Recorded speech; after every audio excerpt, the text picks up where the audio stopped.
Орон төр үзэгчдээ сайхан амжилтгаж байна уу? Монгол мэдээ гантлаг цагийн хүрээд мэдээллийн хөтөлбөрийнхөө мягмар гарагийн дугаарыг хэлэхэд бэлэн болж байна.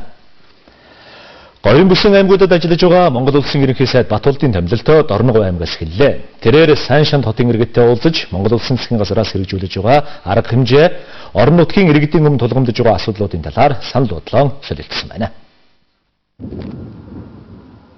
Өмнө нь говьд бий болж байгаа оюу толгойн бүтээн байгуулалтын ажил 5-7 нүүрсний орд газар гээд ерөнхий сайдын хувьд нэг талаараа бүтээн байгуулалт, нөгөө талаараа байгаль хамгааллын чиглэлээр олон улсын анхаарлыг Монгол улс руу хандуулахаар говийн нутагт ажиллаж байна. Тийм ч учраас Монгол улсын засгийн газар анх удаа говийн нутагт туралд гаруулж уур амьсгалын өөрчлөлт Монголд хэрхэн нөлөөлж байгаа гадныхын танилцуулна. Ерөнхий сайд томилолтын эхний өдөр Дорногов аймгийн иргэдтэй уулзлаа. Уулзалтын үеэр ерөнхий сайд засгийн газараас авч хэрэгжүүлж байгаа ажил болон ирээдүйн төлөвлөгөөнийхөө тухай танилцуулсан юм а. Сайн шанд хотын хувьд оюу толгой 5-7 гээд бэрц баялагын томоохон ордуудтай газар нутгийн хувьд хамгийн ойр байрлалтай юм а. Өөрөөр хэлбэл Дорногов аймагт болох бүтээн байгуулалт нь дотоодын нийт бүтээгдэхүүний өсөлтийг 2 дахин нэмэгдүүлж, улмаар олон мянган ажлын байрыг бий болгох учраас манай улсын эдийн засаг үйлдвэрлэлийн томоохон цогцлбор хотуулах учиртай юм а. Урьдчилан тооцоогоор сайн шанд аж үйлдвэрийн цогцлборыг ашиглалтанд оруулснаар манай улсын эдийн засгийн бодит өсөлт эрс нэмэгдэж, дотоодын нийт бүтээгдэхүүн дэлгэх аж үйлдвэрийн салбарын эсрэг хэмжээ 57% дурж, нэг хүнд ногдох дотоодын нийт бүтээгдэхүүний хэмжээ 2 дахин нэмэгдэж, хүмүүсийн аж амьдралд мэдгэдэггүйц нааштай өөрчлөлт гарна гэж өөдрөгөөр бид тооцож төсөөлж байна. Аж үйлдвэрийн цогцлборыг байгуулахад эхний ээлжинд нийт 5,000 инженер, техникийн ажилтан болон мэргэжлийн ажилчид шаардлагдан гэсэн урьдчилан тооцоо одоогоор гарч байна.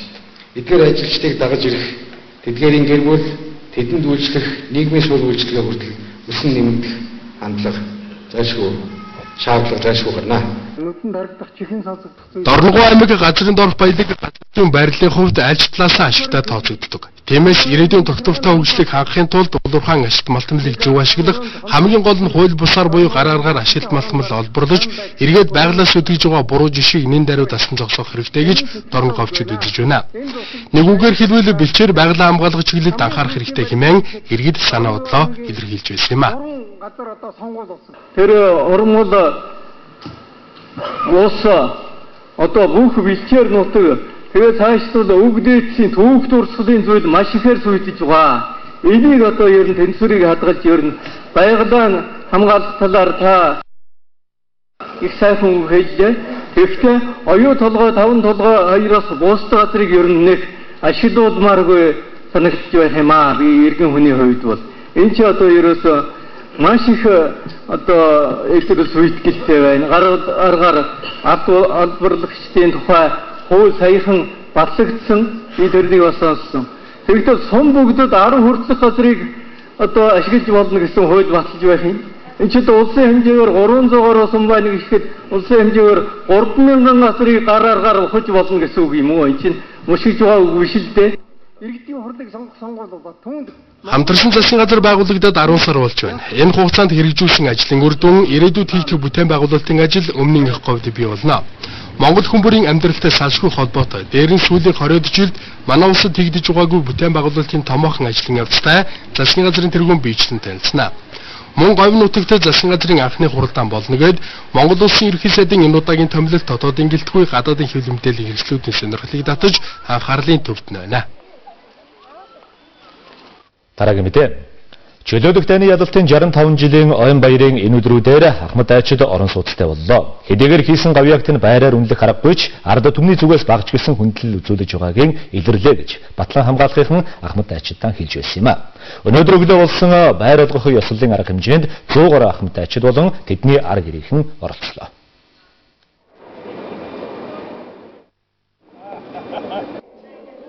19 настай байхдаа 1945 оны чөлөөлөх дайнд оролцож явсан Дондон хүүгай өнөөдөр 87 насыг зоглож байна. Тэрээр одоо үр хүүхэд ач хүч нийлсэн 60 гаруй хүүхдийн аав, өвөө, өв гисэх нь болжээ. Дондон хүүгай дайнд оролцож явсан тухайга ингэж дурслаа. Зүүн хэзгаар одоо тамсагуулад очиж цэргийн албан хаасан хөө.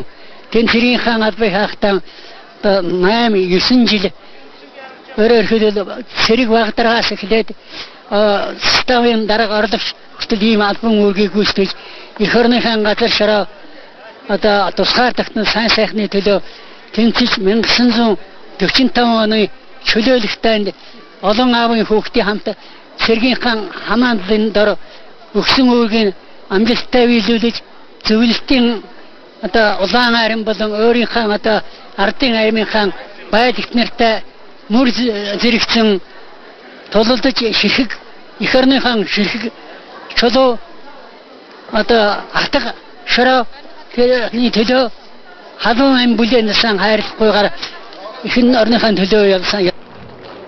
Дондон хуугай шиг цэл залуу насндаа эх орныхоо атга шорооны төлөө тулалдаж явсан 100 гаруй цэрэг гэрс өнөөдөр офицеруудын ордонд цугласан байлаа. Монгол улсын зэвсэгчин энэ дайны хүнд бэрхжилүүдэд жинхэнэ ёсоор бүрэлдэн тогтож өнөөдөр Монгол улсынхаа жинхэнэ өмг төшиг тусгай тогтонд өвчлөлтэй амьдралын баталгаа болж чадсан ийм түүхэн хөгжлийнхаа шин шатыг хэрэгжүүлсэнхэд хэлж болно.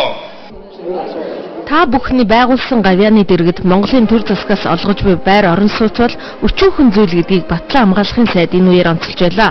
Монгол улсын ерөнхийлөгчийн зарилгаар 2008 оноос эхлэн Монгол улс Ахмад дайчиддаа байр олгож эхэлсэн. Харин өнөөдөр байр авах Ахмад дайчдын сүүлч болох 80 Ахмад дайчинд орон сууцны түлхүүр гардуулж 180 дайчдад чөлөөлөх дайны ялалтын удам медаль ингэртэн зүйлээ. За ингэснээр Монгол улс дайнд оролцож явсан бүх хүмүүсээ орон сууцаар хангаад байгаа юм а. Байр авч одоо медаль зүйлсээ өгöd тулалдаж явсан түүхээ инхүү дурсаж байна. Каунтоны сайшгүй аримтай энэ том дайныг хийхэд бидүүд машин дайн биш жинхэнэ дайн болсон. Зөвлөлтийн дайчдаас галын шугамдаар энэ тоног өдөр 880 хүн нас барж 22,000 хүн өөд болсон. Монголоос өдөр дундчаар 80 хүн нас орж байсан 2069 хүн алдсан. Ингээд галын халуун шугамдаар дайн дамирсан тэр нөхдөйг би дурсан санаж тэднийг дурсж байна. Энийг тэдний ахын дүүстэй уламжилж байна. 95 оны 7 сард би сургууль урсгалсад Монголд ирсэн. Тэгээд энэ байшинтын 7 дугаар дивизийн дэргэд Кэрийн Эрдэрэн гэдэг тийм зөвлөлтийн 17 дугаар армиас байгуулсан Эрдэрэн байсан. Тэр Эрдэрэн дараагаар ажиллаж байсан. Тэгээд тэр Эрдэрэн дараагаар ажиллаж байхдаа 95 оноо дайн болохтой. Миний тэр хариуцсан Эрдэрэнээс 5 ил 3 яг 8 сонгогчиг 8 сарын дайн ихтэй би тэндээс бэлтгэсэн. Тэр фронтд явуулсан хүн л да. Тамбовын их дайнд оролцсон. Тэгээд 3 жил болоо төгсөөд энд ирээд тэгээд урагшаа чөлөөлөх дайнд явсан. Ингээд чөлөөлөх дайныг дуусгаад одоо инг тайван болоход тэнд 7 дугаар дивизийн 20 дугаар мөртөрөнд зэвсгийн дараагаар явсан. Чөлөөлөх дайн бол Монгол улсын зүүн хилээр дайран орж ирэхийг завдсан Японы милитаристуудын эсрэг зарласан дайн байсан юм а. Эх орны өнцөг болон бүрээс зүүн хязгаараа хамгаалахаар цэрэг гэрсүүд наацах нь 1000 км явган маршаар очиж байсныг энд ирсэн хүмүүс дурсан ярьж байлаа. Дайчдынхаа эх орныхоо төлөө байгуулсан гавьяаг үеийн үед үр хойчтон сануулж яхаар чөлөөлөх дайнд оролцогчдын талаар ном гаргаж баримтат кино бүтээснээр зэвсэг түвшнийхэн өнөөдөр танилцуулсан юм а. За энэхүү киног Монголын үндэсний олон нийтийн телевизийн уран бүтээлчид хийжээ.